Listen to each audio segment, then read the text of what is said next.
엘리의 아들들은 행실이 나빠 여호와를 알지 못하더라.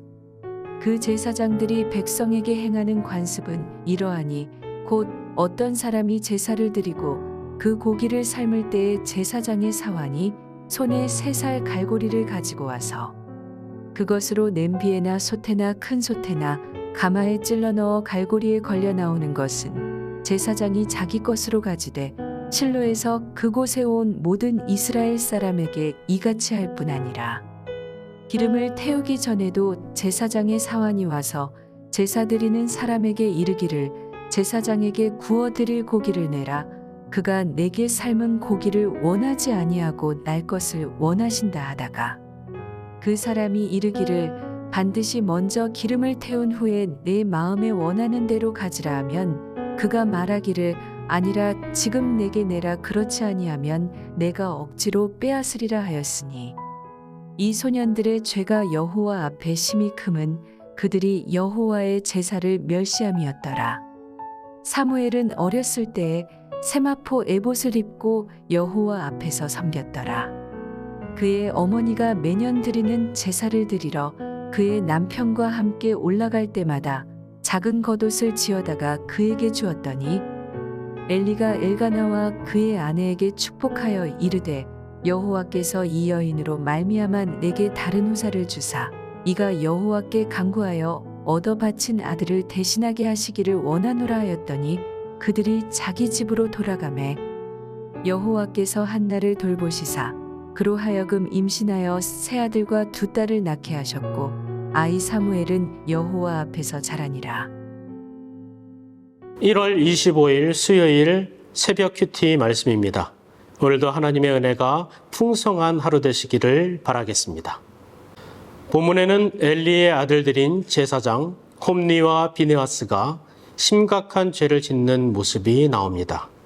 그리고 반대로 성소에서 여호와를 섬기는 사무엘의 대조적인 모습이 나오게 됩니다. 먼저 엘리의 2 아들 홈리와 비느하스는 제사장이면서도 여호와를 알지 못하는 사람으로 나타나고 있습니다. 그래서 제사장임에도 불구하고 제사를 업신여깁니다. 그리고 더 나아가서 자신들의 욕심을 채우는 데만 관심을 두는 그런 모습을 보게 됩니다. 12절에 보면 엘리 아들들의 행실이 나빴다라고 말씀합니다. 이어서 그 이유는 하나님을 알지 못했기 때문이라고 설명하고 있습니다. 홈리와 비느하스는 아버지 엘리 제사장에게서 하나님에 관해 자세히 배웠을 겁니다. 그리고 제사장의 직무와 율법도 많이 배웠을 겁니다.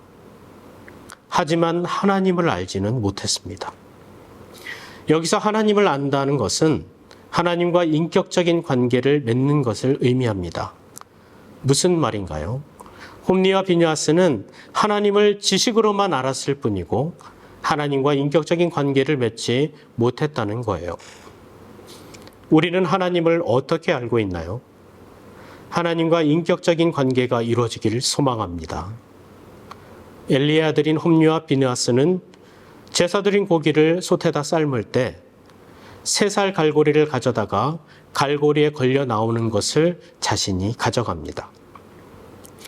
여기서 3살 갈고리는 삼지창이 휘어있는 모양을 한 성물을 말합니다. 이것으로 솥에다 넣어서 걸리는 고기를 아무거나 마음대로 가져간 거예요. 이 행동이 왜 잘못됐냐 하면요. 우선 번제를 보면 짐승을 완전히 태웠을 때에는 제사장이 가죽만 가져가야 됩니다. 속죄제는 제사장이나 온 회중이 범죄했을 때를 제외하고 제사장들이 고기를 가져갑니다. 화목제에서는 요제로 드린 가슴과 거제로 드린 우편 뒷다리만 제사장이 가져가게 되어 있습니다. 하나님께서 정하신 방법이 있는데 이것을 무시한 겁니다. 하나님의 것을 마음대로 가져간 거예요. 성물을 마음대로 사용하고 하나님 앞에 드린 고기를 마음대로 가져갑니다. 이것은 재물을 마음대로 갈취하며 하나님께 드리는 제사를 멸시했다는 것을 말해주고 있는 겁니다. 제사장이 율법을 행하지 않고 탐욕에 눈이 멀어 제사장의 사명을 망각하고 있는 사리사욕을 채우고 있는 모습입니다. 이것도 모자라서 본문에 보면 기름을 태우기 전에도 고기를 가져갔다라고 말씀합니다. 제사를 드리기도 전에 고기를 가져갔다라는 거예요.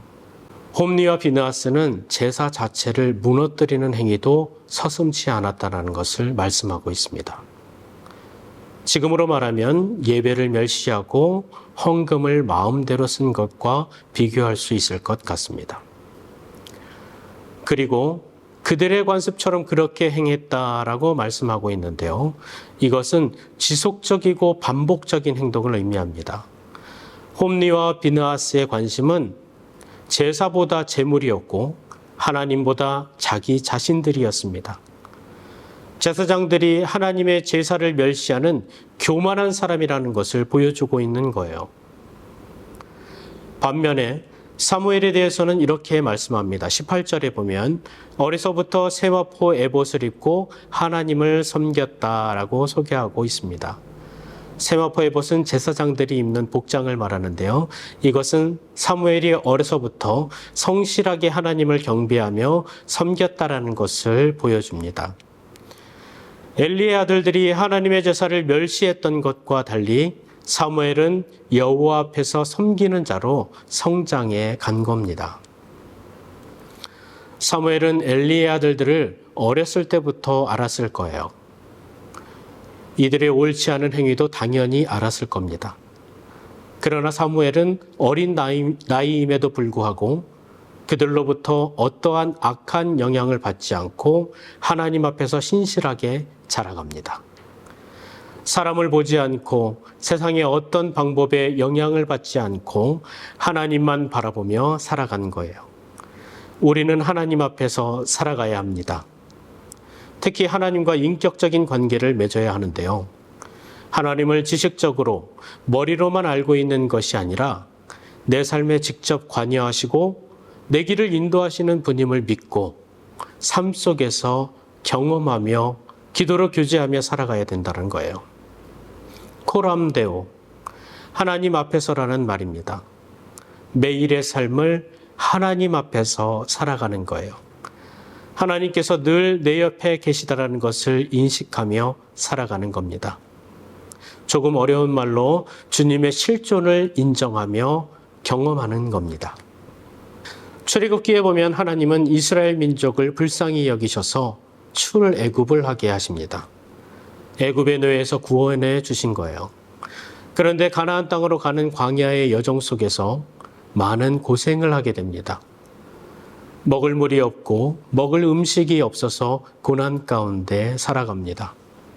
그래서 이스라엘 백성들은 하나님을 원망하게 됩니다. 하나님이 함께 하시지 않는 것 같아 보이더라는 거예요. 자신들을 버린 것만 같아 보이더라는 겁니다. 하지만 하나님께서는 이스라엘 백성들을 낮에는 구름 기둥으로 밤에는 불 기둥으로 인도하고 계셨습니다. 보이지 않지만 하나님은 함께 하시고 인도하고 계셨다라는 거예요. 때로는 우리의 삶이 어렵고 힘들어서 계획대로 되어지지 않는 것 같아서 하나님이 느껴지지 않나요? 하나님이 일하고 계시지 않는 것 같아 보이나요? 하지만 하나님은 언제나 항상 함께하고 계시는 줄 믿습니다. 안 계신 것 같아 보이지만 언제나 늘 함께하신다라는 거예요. 주님은 실존하고 계십니다. 이 하나님 앞에서 살아가기를 원합니다. 함께하시고 인도하시는 주님을 만나며 늘 살아가시기를 간절히 소망합니다.